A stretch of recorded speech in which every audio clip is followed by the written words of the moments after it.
Subscribe कीजिए the biology channel और bell icon को प्रेस कीजिए। Hello dear student, I am Dilip Kumar. I welcome all of you on behalf of our channel The Biology. Today we will discuss on how 1 mole of glucose produce 38 ATPs. So let's discuss कि 38 ATP एक मोल glucose में से कैसे निकलते हैं।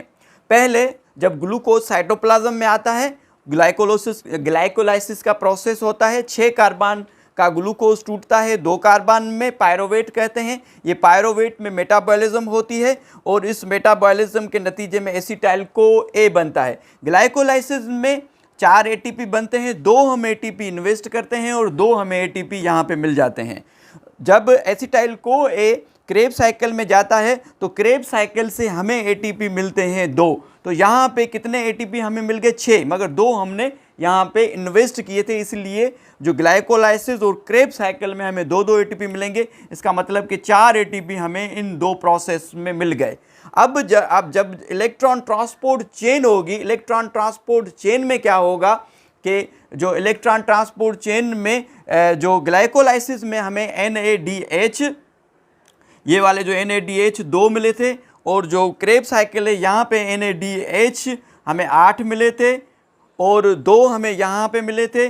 जब acetyl co ए बन रहा था, मीन्स के 10 यहाँ पे NADH मिले हैं और 2 यहाँ पे NADH मिले हैं और 2 हमें FADH मिले हैं। अब इनके साथ इलेक्ट्रॉन ट्रांसपोर्ट चेन में जाएंगे तो आप देखेंगे कि एक अगर NADH, अगर एक NADH यहाँ से इलेक्ट्रॉन ट्रांसपोर्ट चेन में मूव करेगा तो उससे 3 हमें जो है ATPs मिलेंगे। जब कॉम्प्लेक्स 1 में जाएंगे, 4 जो हाइड्रोजन आयंस मूव करेंगे तो एक ATP यहाँ पे बनेगा, ठीक है, और एक ATP यहाँ पे बनेगा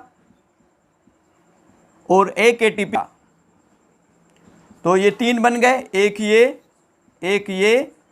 3 ATP, एक NADH से 3 ATP बन गए। अब याद रखें कि जो FADH2 है तो इनके इलेक्ट्रॉन कॉम्प्लेक्स 2 में जाएंगे, कॉम्प्लेक्स 2 से कोएंजाइम Q से फिर कॉम्प्लेक्स 3 में, तो यहाँ पे एक ATP बनेगा किससे, FADH से, और कॉम्प्लेक्स 4 से यहाँ पे भी एक ATP बनेगा। तो ये कितने ATP हो गए, एक ये और एक ये, तो FADH से 2 ATP बनेंगे और जो NADH है उससे 3 ATP बनेंगे। अब हमारे पास जो NADH कितने हैं, हमारे पास NADH हैं 10। तो अगर NADH 10 हैं और एक बना रहा है 3 ATP, तो 10 NADH से हमें ATP कितने मिलेंगे, हमें ATP मिलेंगे 30, ठीक है। और जो FADH है, FADH2 हमारे पास कितने हैं, 2 हैं। अगर 2 हैं और एक से हमें ATP मिल रहे हैं कितने, 2, तो 2 हैं तो 2 से हमें ATP कितने मिलेंगे, ATP हमें मिलेंगे कितने, अगर 2 हैं हमारे पास तो हमें ATP मिलेंगे 4। तो ये टोटल ATP कितने हो गए, 34, और प्लस हमें जो ATP मिले हैं ग्लाइकोलाइसिस से और क्रेब साइकिल से। ग्लाइकोलाइसिस से कितने मिले, ग्लाइकोलाइसिस से हमें 2 मिले और जो क्रेब साइकिल है